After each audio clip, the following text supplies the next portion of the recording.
Now we will see the remaining part of the job analysis chapter. ठीक है, recruitment वाला जो था हम उसका दोबारा से देखेंगे सेकंड पार्ट। प्रीवियस उसमें हमने जो है वो जॉब एनालिसिस के स्टेप्स थे जो हमने देखे और उनको डिटेल से डिस्कस किया। अच्छा, when you are conducting the job analysis you have to take in account following conditions.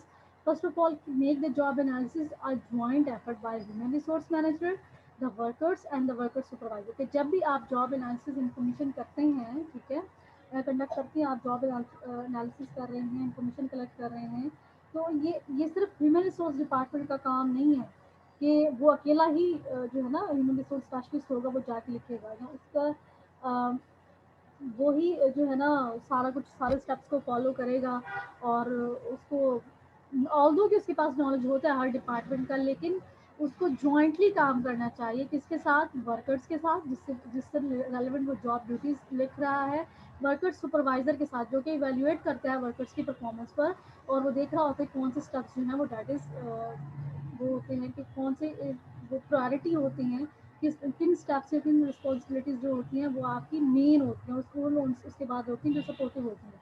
ठीक है, then I make sure the questions and the process are both clear to the जब अगर आप question बना रहे हैं, क्वेश्चनर बना के फिल करा रहे हैं, अगर you are going for interview, कि आप जो भी क्वेश्चन पूछ रहे हैं it should have very clearly defined. ठीक है, वो वेग नहीं होने चाहिए, तो उसमें किसी तरह का गैर मबहम नहीं होने चाहिए, गैर वाज़ेह नहीं होने चाहिए, डबल मीनिंग नहीं होनी चाहिए। The questioner and the question should be clear and concrete. ठीक है, कंसाइज हो और क्लियर हो, जिसमें आपको क्लियरली उनसे पता चले कि उनसे पूछा क्या जाए। ठीक है, फाइनली ये देखिए कि finally use several different job analysis tools, do not rely just on the questioner और क्वेश्चंस बट सप्लीमेंट। कि आप जस्ट ये नहीं कि आप एक ही टेक्निक यूज़ कर रहे हैं, जस्ट आप क्वेश्चनर ही फिल करा रहे हैं, नहीं, आप इंटरव्यू भी करें, आप क्वेश्चनर भी फिल कराएं, आप उनको ऑब्जर्व भी करें। ठीक है, ये वाले स्टेप्स भी हम थोड़ा सा वन बाय वन आगे देखेंगे, तो इन चीज़ों को भी जो है वो आप मेक श्योर करें। ठीक है, फाइनली जो है your survey with short follow up interview, कि आप ये करने के बाद एक फॉलोअप जो हम बाद में इंटरव्यू करते हैं, आप इंटरव्यू भी कर सकते हैं। ठीक है, ताकि आपको पता चले आपने क्लियरली क्या किया है जॉब एनालिसिस करते हुए। ओके, देन आपका है following are the methods use for collecting information, कि जब आप जॉब एनालिसिस करते हैं उसकी जो आपको इन्फॉर्मेशन मिलती है, जो हम कह रहे हैं कि टेक्निक जो आपने टूल यूज़ कर रहे हैं, कि आप एक टूल पर रिलाई नहीं करता, these are the there are the several tools that can be use for collecting information. These are first one is interviews, questionnaires, observations, diary logs, quantitative techniques, internet based. ठीक है, सबसे पहले हम देखते हैं कि इंटरव्यूज का हम देखते हैं। इंटरव्यू में क्या है, मैनेजर में conduct individual interviews with each employees, group interviews with a group of employees who have the same job or supervisor, interviews with the one or more supervisor who know the job। कि जब यहाँ पे एक बात याद रखें कि आप जो है ना इंटरव्यूज जब कंडक्ट कराते हैं, तो आप ये it's totally up to you, you can अगर तो सिमिलर जिनके जॉब टास्क हैं, आप बजाय इसके कि भाई एक एक बंदे का अलग से इंटरव्यू लें, अगर वो लोग सिमिलर टास्क परफॉर्म कर रहे हैं you can take interview at once, कि उनका आप जो है वो एक वंस ही मतलब अच्छा एक साथ उनका जो है वो इंटरव्यू ले सकते हैं। ठीक है, जिनकी सेम रिस्पॉन्सिबिलिटी या सिमिलर रिस्पॉन्सिबिलिटी। इसी तरह से सुपरवाइजर जो एक ही डिपार्टमेंट में यानी प्रोडक्शन डिपार्टमेंट में 6 सुपरवाइजर हैं, तो 6 के 6 सुपरवाइजर का इंटरव्यू भी आप भी ले सकते हैं। ठीक है, बियॉन्ड सुपरवाइजर का जो कि जॉब को अच्छी तरीके से जान रहे हैं। Some typical interviews questions include the following, what is the job being perform, कि जब आप इंटरव्यू करा लेते हैं तो आप ये सबसे पहले ये क्वेश्चंस जो हैं वो आप पूछ सकते हैं कि भाई आप जॉब क्या जॉब परफॉर्म करते हैं, क्या टास्क जॉब परफॉर्म करते हैं। What are the education experience present certification and licensing requirements, के लिए जब आप इस जॉब पर हायर किए गए थे तो कौन कौन सी रिक्वायरमेंट्स थी आपकी जॉब के हवाले से। What are the jobs physical demand, या फिजिकल डिमांड क्या है, देखिए कुछ जॉब्स होती हैं जिनके लिए फिजिकल डिमांड होती हैं, जो आपकी जो फिजिकल ओरिएंटेड जॉब होती हैं, जैसे हम लोगों ने अभी शुरू में डिस्कस किया कि अगर आप एक फायर फाइटर के लिए जो है ना इन्फॉर्मेशन कलेक्ट कर रहे हैं, या फायर फाइटर के लिए टूल है, तो उसकी फिजिकल रिक्वायरमेंट क्या होगी, जैसे वो पुलिस में जाते हैं, आपकी क्लास में वो जा रहे थे ना जावेद, कि वो उनका वो देख रहे थे कि वो भाग कितना ज़्यादा सकते हैं, इस तरह की जो आपकी एबिलिटीज़ होती हैं वो देखना ज़रूरी होती है। द इमोशनल मेंटल डिमांड्स, इसी तरह से कुछ इमोशनल, कि अगर आप कस्टमर सर्विस डिपार्टमेंट में हैं तब आपको कितना केयरिंग शो कराना है, ज़्यादा इमोशनल नहीं होना, जज्बाती नहीं होना। अगर आपका कस्टमर गुस्से में आ रहा है वो कुछ भी बोलेगा, आपको सिचुएशन को हैंडल करना। मेंटल डिमांड कि कितना आपकी जॉब जो है जो कि जिसपे मेंटल एबिलिटीज़ पर ज़्यादा फोकस है, जो आप मेंटल वर्क जो कितना कर रहे हैं। आप आईटी डिपार्टमेंट में हैं, आप इंजीनियरिंग डिपार्टमेंट, तो आपका मेंटल वर्क जो है वो ज़्यादा होता है। एंड मैनी अदर्स, इस तरह के कुछ आपने क्वेश्चन जो हैं वो रेलिवेंट आपने आस्क करने हैं, ठीक है। अब many managers use a structured format to guide the interview to ensure consistency and be certain key elements are not overlooked. Structured, जहाँ पे देखिए यहाँ पे एक बात याद रखिए, अगले चैप्टर्स में भी कुछ चैप्टर्स हैं जिसमें आप इंटरव्यूज़ के बारे में पढ़ेंगे कि स्ट्रक्चर्ड या अनस्ट्रक्चर्ड क्या होते हैं। थोड़ा सा मैं आपको बता दूँ, स्ट्रक्चर्ड इंटरव्यूज़ वो होते हैं जिसमें स्ट्रक्चर्ड इंटरव्यूज़ जो रेलिवेंट आप जॉब जो क्वेश्चंस करते हैं ना इंटरव्यूअर से, या आप यहाँ पे चलिए आप जॉब एनालिसिस कर रहे हैं, आपने क्लियरली रेलिवेंट आपने वो लेने हैं। आपका प्री डिफाइन है कि आपने सेम क्वेश्चंस जो है वो हर बंदे से कर रहे हैं, जितने भी लोगों से आप इंटरव्यू कंडक्ट करा रहे हैं।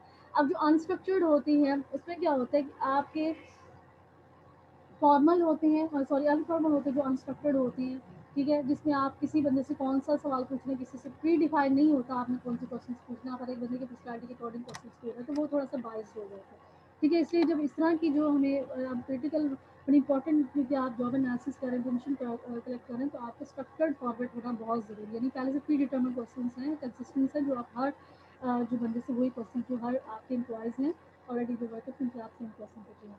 अच्छा, देयर सम एडवांटेजेस हैं इंटरव्यूज के। It is wide use reflects its advantages. It is simple and quick way to collect information, कि आप किसी से अगर क्वेश्चन पूछ रहे हैं, वो आपका आंसर करें, तो आप एक इन्फॉर्मेशन जो है वो जल्दी से कलेक्ट कर सकते हैं, including information that might not appear on written form, के भी कुछ ऐसी इन्फॉर्मेशन होती है जिनको लिखा नहीं जा सकता, वो आप इंटरव्यू से ही कलेक्ट कर सकते हैं, ठीक है।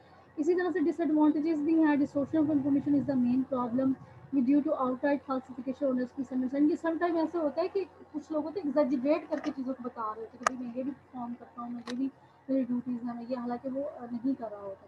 और सम टाइम जो इंटरव्यूअर होता है उसकी मैनिपुलेशन पर भी होता है कि वो इन्फॉर्मेशन को इंटरप्रेट कैसे करें, ठीक है। तो ये इसके मेन डिसएडवांटेजेस हैं कि जब आप, अच्छा कुछ गाइडलाइंस हैं कि जब भी आप इंटरव्यू कंडक्ट करें तो यू शुड केयरफुल, और ये आपने इन स्टेप्स को फॉलो करना है। क्विकली स्टैब्लिश रैपर, कि आपने क्या करना है कि ब्रीफली आपने सबसे पहले आपको रैपिड बनाने का ये है कि सबसे पहले you know the person to whom you are interviewing, कि आपको उस बंदे का नाम वगैरह पता हो, ठीक है, जिसके साथ आप इंटरव्यू जिसके साथ कंडक्ट करा रहे हैं, ठीक है। उनके साथ जब आप स्पीकिंग करते हैं या बोलते हैं, आप वर्ड्स यूज़ करते हैं, शुड बी अंडरस्टैंडेबल, ठीक है। आपने जो है उन्हें पर्पस भी बताना है कि वाई दे आर इंटरव्यू, तो उनसे इंटरव्यू क्यों लिया जाए, ठीक है। और इसी तरह से आपने जो है उन्हें ये भी बताना है कि आप ही को क्यों लिया जाए, अगर आप सैंपल ले रहे हैं, ठीक है। तो ये चीज़ें जब आप बताएंगे तो फिर वो ज़्यादा ईजी हो के आपको आपके क्वेश्चन के आंसर कर सकेगा, ठीक है। सेकंड, वो जो मैंने बताया यूज़ स्ट्रक्चर्ड गाइड, कि आपने आपने प्री डिटर्मन आपके लिस्ट को, आपके क्वेश्चन की लिस्ट बना लेनी, और वही क्वेश्चन आपने उसी सीक्वेंस के साथ, जिस सीक्वेंस के साथ आप शो वो कर रहे हैं, उसी जो है ना सीक्वेंस के साथ आपने वो क्वेश्चन बाकी सबसे पूछने हैं। और वो मेक श्योर करें कि आपके जो क्वेश्चन आप पूछ रहे हैं बीइंग इंटरव्यूअर और बीइंग एचआर स्पेशलिस्ट, के उनका एक प्रॉपर सीक्वेंस है, और they are directly relate to the task, जो जिस टास्क से रिलेटेड आप इन्फॉर्मेशन करें वो उससे रिलेटेड हो। ये नहीं कि आपने प्री डिटरमिन कर लिया लेकिन क्वेश्चन कुछ और है, ठीक है, ऐसा नहीं। अच्छा, अब आप इसके लिए आपके पे बुक खोलें, अगर आप बुक खोलें तो उसमें 112 पेज, यानी 112 पेज की फिगर है 4.3, आप इसको थोड़ा सा देख लेंगे, उसमें सारी ये चीज़ें जो हैं वो इनलिस्ट की गई हैं, ठीक है। उसके बाद लास्ट में है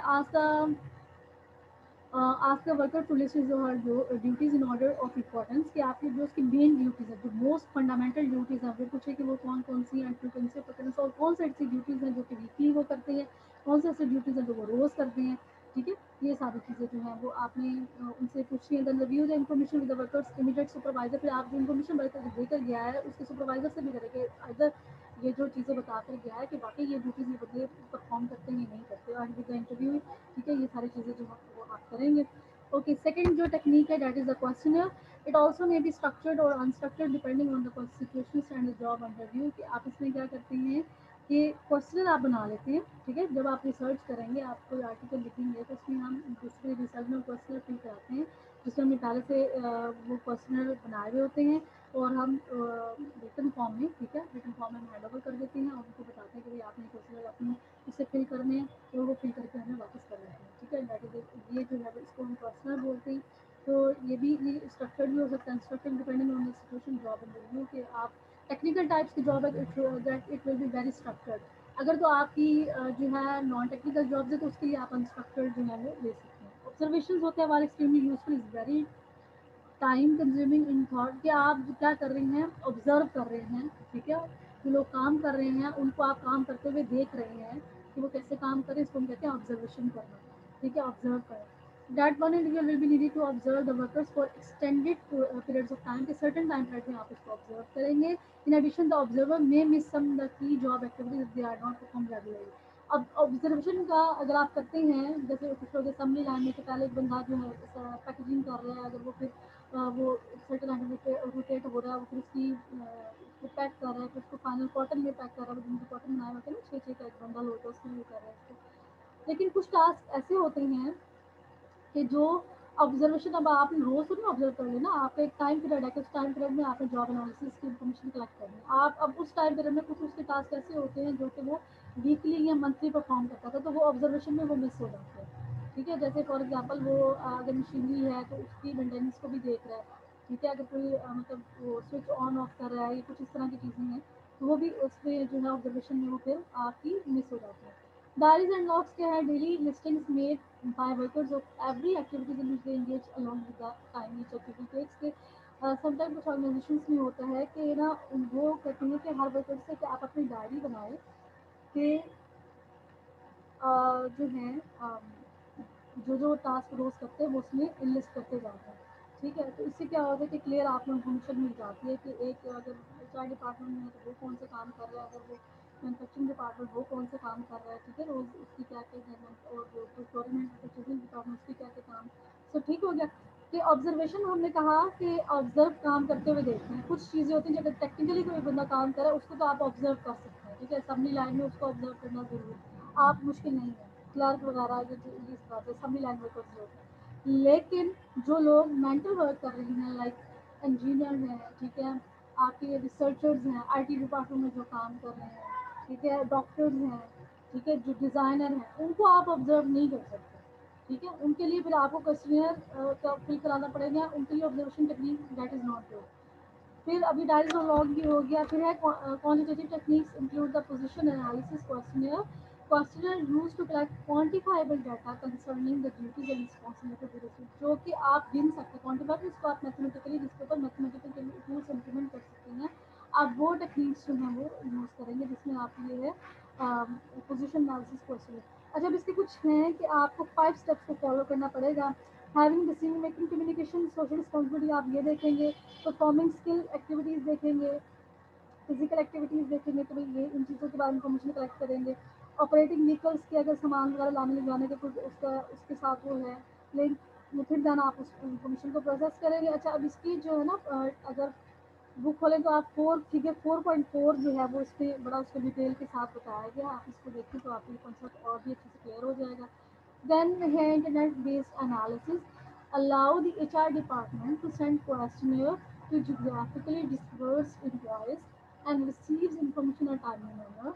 These procedures also allows electronic or voice follow-up, कि आप इंटरनेट के जरिए क्या करते हैं कि भाई स्टैंडर्डाइज जॉब एनालिसिस कंडक्ट करते हैं। इसका फ़ायदा ये होता है कि इंटरनेट के ज़रिए कि अगर तो आपकी मल्टीनेशनल कंपनी है जो कि आपका जो हेड डिपार्टमेंट है वो अमेरिका में है, और आपके कुछ बहुत सारे डिपार्टमेंट आपके एम्प्लॉयज़ हैं, आपकी लाइसेंसिंग की हुई है, आपके प्रोडक्शन यूनिट बांग्लादेश में, पाकिस्तान में, तो फिर आप इंटरनेट जो है ना बेस्ड एनालिसिस कर सकते हैं। आप क्वेश्चन उनको ईमेल कर देते हैं, वो आपको फिर करके सेंड कर देते हैं, ठीक है।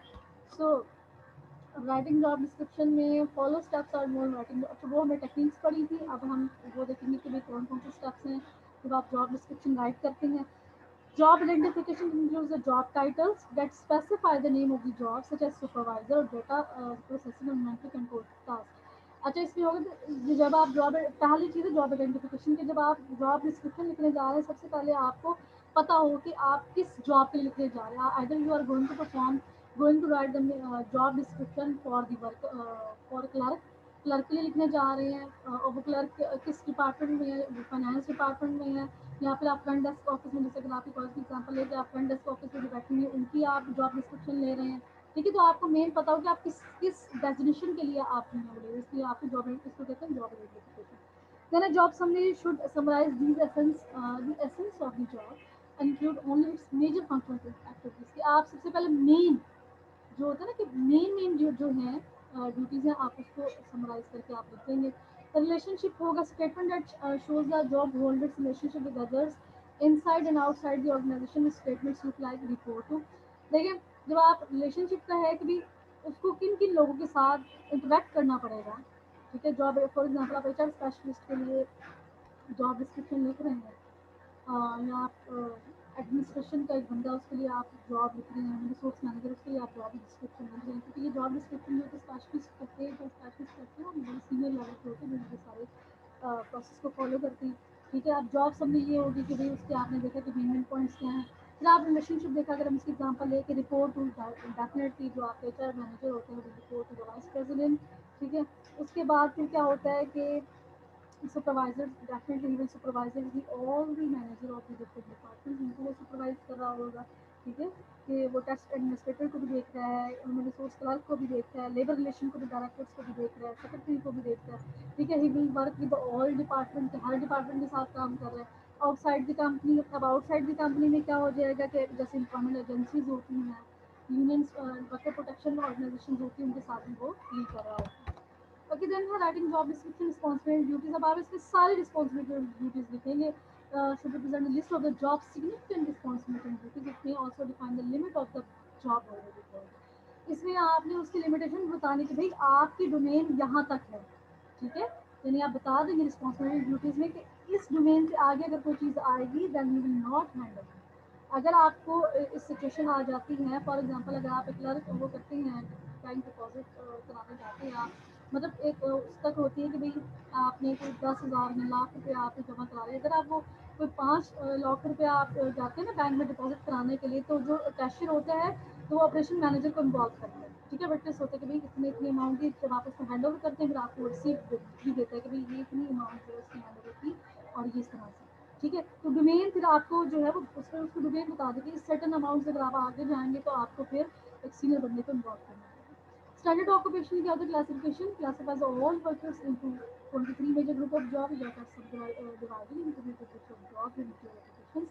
अच्छा, ये जो आपके स्केल्स होते हैं ना, जो आपके पहले स्केल पर, 11वें स्केल पर या 12वें स्केल पर है, ये that is example standard occupation. Then performance standard working condition, इसमें आप सारा कुछ बता देंगे कि ये वर्किंग कंडीशन होगी, ठीक है। डिस्क्रिप्शंस के साथ साथ आपने ड्यूटीज भी बता दी है, रिकमेंडेशन भी बताएंगे कि भाई कितना लोकेशन क्या है, उसमें कौन कौन से टूल यूज़ करेंगे, इन्वायरमेंट कैसा होगा। अगर आप प्रोडक्शन डिपार्टमेंट में काम कर रहे हैं तो आप बताएंगे कि यहाँ पे जो है ना इस तरह का जो है इन्वायरमेंट होगा, आपको मतलब टेम्परेचर कितना होगा, ये सारी चीज़ें जो है वो आप उनको पहले से गाइड करेंगे, ठीक है। देन फिर आप जॉब स्पेसिफिकेशन होगी, आप उसकी स्किल्स और एबिलिटीज़ जो उसके लिए चाहिए होंगी, जो भी रिक्वायरमेंट होगी वो आप उसकी यूज़ करेंगे। Okay, then job specification. अब जब आप जॉब स्पेसिफिकेशन राइट करते हैं उसमें क्या क्या है, it shows what kind of persons to recruit and for what qualities, and for what qualities we should test the person। कौन सी ऐसी क्वालिटीज़ हैं, कौन से स्किल्स और नॉलेज जिसकी बेस पर आप एक बंदे को जज करेंगे। Specification for trend versus untrained, कि जब आप किसी एक्सपीरियंस बंदे के लिए आपकी कौन सी रिक्वायरमेंट आप स्पेसिफिकेशन लिखेंगे, और एक जो फ्रेशर जॉब है उसके लिए आप कौन सी स्पेसिफिकेशन लिखेंगे, ठीक है। Human specification. अगर जो एक्सपीरियंसड है पहले से, there are the job specification for training employees जो पहले से काम कर चुके हैं किसी जगह, might focus most on trait like length of previous services कि उसने पहले कितना सा काम किया, क्वालिटी ऑफ रेलेवेंट ट्रेनिंग उसके पास कितना वो क्वालिटी ट्रेनिंग उसके लिए कितनी होनी चाहिए, उसके पास कितना वो ट्रेन, उसके स्किल कितने ट्रेंड हैं, प्रीवियस जॉब परफॉर्मेंस और फिर वो पीछे हुए कितना अच्छा परफॉर्म किया, यहाँ पे वो परफॉर्म करता है, ठीक है। वो एक्सपीरियंस सर्टिफिकेट जो आपसे मांगते हैं। But for untrained employees, here you must specify the qualities such as physical trait, personality, interest for personal sensory skill, sensory skill की जो आपकी emotional skills होती है, that requires some potential for performing for being trained to be better। ठीक है, कि आप कितने persistent हैं, ये सारी चीज़ें आप देखेंगे, फिर उसके लिए आपको ज़्यादा पर्सनैलिटी पर फोकस करना पड़ेगा। अच्छा, job specification based on statistical analysis की, जब आप स्टैटिस्टिकल एनालिसिस में जॉब स्पेसिफिकेशन लिखते हैं वो क्या होता है, then is statistically determine the relationship between some predictor human traits such as height, intelligence और physical dexterity। तो अगर आपकी टेक्निकल टाइप की जॉब्स हैं, तो जैसे अगर आप आर्मी में जा रहे हैं तो आप आपकी वो हाइट के अकॉर्डिंगली आपको वो करेंगे। इंटेलिजेंस एस आई में जा रहे हैं, आप इंटेलिजेंस देखेंगे, ठीक है। फिर अगर फिजिकल काम्स की जॉब है, वर्कर्स हैं, आप वो फिंगर डेक्सटरिटी देखेंगे, क्योंकि आसानी से अपने फिंगर्स को जो है वो क्या होता है कि सर्टन पोजिशन होती हैं जो आपको देखनी होती हैं, क्या आप इस तरह से कर सकते हैं कि नहीं, ये सारी चीज़ें आप देखेंगे। Some indicators of criterion of job effectiveness such as performance is as rated by the supervisor। फिर आप देखेंगे कौन सी वैसी क्वालिटीज़ हैं किसी जॉब के लिए जो कि सुपरवाइजर ने कहा है कि भाई दैट इज़ बेस्ट। कि अगर आप मार्केटिंग में देखेंगे तो उसने कहा होगा कि जिसकी कम्युनिकेशन एबिलिटी अच्छी है, जो कि अच्छा बोल सकता है, जिसकी कम्युनिकेशन एबिलिटी अच्छी है, कि वो इंडिकेटर है क्राइटेरिया के भाई ये वाली क्वालिटीज अगर किसी बंदे में होगी दैन ही और she will perform. Test candidates for this grade, फिर आप टेस्ट लेते हैं, फिर कुछ के लिए कॉग्निटिव टेस्ट होते हैं, यानी आपको लिखने वाले टेस्ट होते हैं, साइकोलॉजिकल टेस्ट, कुछ के लिए फिजिकल टेस्ट होते हैं। Measure these candidates subsequent performance statistically analyze the relationship between human trait and job performance। फिर आप इन टेस्ट की बेस पर कैंडिडेट की परफॉर्मेंस के बारे में जज करते हैं कि भाई ये बंदा जिसके टेस्ट स्कोर अच्छे हैं तो इसकी परफॉर्मेंस भी अच्छी होगी, और फिर आप रिलेशनशिप देखते हैं ह्यूमन ट्रेट्स का और परफॉर्मेंस का कि भाई वाकई ये रेलिवेंट पार्ट है। Okay then using task statement. अब टास्क स्टेटमेंट में क्या होता है, job analysis compiles all the information the job requirement matrix for this job. अब ये मैट्रिक्स क्या है, कॉलम फर्स्ट पे होगा ईच ऑफ द 5 और 4 मेन जॉब ड्यूटीज आप लिख लेंगे। The task statement associated with each main duty, कि आपकी जो जॉब ड्यूटी है उसके साथ साथ ये लिंक कर रही होती है। थर्ड में relative importance of each main job duty आप देखते हैं। टाइम स्पेंड आपने हर ड्यूटी पे कितना टाइम स्पेंड हो रहा है एक वर्कर का, वो आप देखते हैं। तो उसके लिए नॉलेज की जो एबिलिटीज है, दूसरी कैरेक्टरिस्टिक्स के इमोशन कितने हैं, आप पोलाइट कितने हैं, ये सारी चीज़ें आप देख रहे होते हैं। ठीक है, फिर हम इसको कहते हैं कि that is the task statement. Okay then job profile हमने शुरू में भी डिस्कस किया, एटलीस्ट द कॉम्पिटेंसी। अच्छा कॉम्पिटेंसी बेसिकली क्या होती है, कि अगर आपसे कहा जाए कि कॉम्पिटेंसी को अगर आप डिफाइन करेंगे तो वो क्या होगी। कॉम्पिटेंसी हमको इसको कहते हैं are the observable and measurable behaviour of the person. Observable के उसकी पर्सनैलिटी कितनी वेल ग्रूम है, ठीक है। मेजरेबल कम्युनिकेशन स्किल उसका कितना अच्छा है, ठीक है। कि और ये सारी चीज़ें जो होती हैं कि बेसिकली आपकी ये जो चीज़ें होती हैं इसको हम कहते हैं कि दैट इज़ द कॉम्पिटेंसी। ठीक है, अब जॉब प्रोफाइल को हम डिस्कस कर रहे हैं। List the competency trait knowledge and experience. Trait जो होती है आपकी जो पर्सनैलिटी की खूबियाँ होती है, knowledge experience that employees in this multi skill jobs must be able to execute to get the multiple job कि अब ये जो होते हैं कि हैविंग, ये कहा जाता है कि अगर तो ये चीज़ें जो होती हैं कि अम, बिल्कुल डायरेक्ट कर रही होती हैं परफॉर्मेंस के साथ, कि जो चीज़ें होती हैं आपकी परफॉर्मेंस के साथ आपकी जॉब परफॉर्मेंस के साथ डायरेक्ट कर रही होती है। तो जब आप जॉब एनालिसिस करते हैं इन्फॉर्मेशन कलेक्ट करते हैं तो ये सारी चीज़ें जो है वो इनलिस्ट करते हैं कि भाई ये होना ज़रूरी है। ठीक है, अब कम्पिटेंसीज and competency based job analysis क्या होगा, means describing the job in terms of measurable, observable behavior, competencies, knowledge, skills and behavior that an employee doing that job must exhibit to do the job well। कि आप उनकी skills और abilities पर करेंगे और फिर उस पर एनालाइज करेंगे कौन सी इंफॉर्मेशन जो है वो चाहिए। Okay then how to write the competency based job description. यही है the key to write competency job description is being able to observe effectively and measure result. कि आपकी जो भी कम्पिटेंसी बेस्ड जॉब एनालिसिस वो ये होता है कि आपने एक तो इफेक्टिवली ऑब्जर्व कर लिया, फिर आपने रिजल्ट्स मैयर किए जिसको मैयर किया जा सकता है। जैसे वर्कर जो है मार्केटिंग डिपार्टमेंट में काम कर रहा है ना, तो उसकी नंबर ऑफ आइटम से कितने का उसने कौन सी कितनी न्यू प्रोडक्ट इंट्रोड्यूस कराई है, रिसर्च एंड बाकी कितने न्यू डिज़ाइन बना कर दिए, कि ये मैयरेबल है, कॉम्पिटेंसी बेस्ड है ना।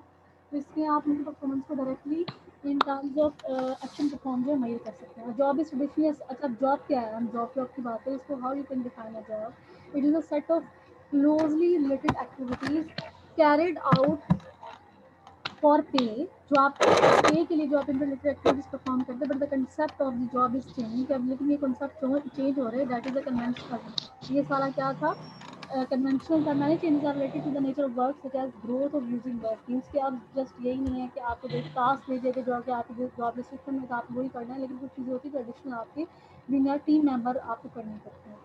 In such circumstances, relying on list of conventional job duties can be counterproductive। कि अगर जो जो आप कह रहे हैं कि भाई अब जो है ऑर्गेनाइजेशन का स्ट्रक्चर चेंज हो रहा है, they are moving from hierarchical to flatter organization structure, जिसमें आपकी क्लियरली डिफाइन वो नहीं है, आपकी जॉब ड्यूटीज नहीं है।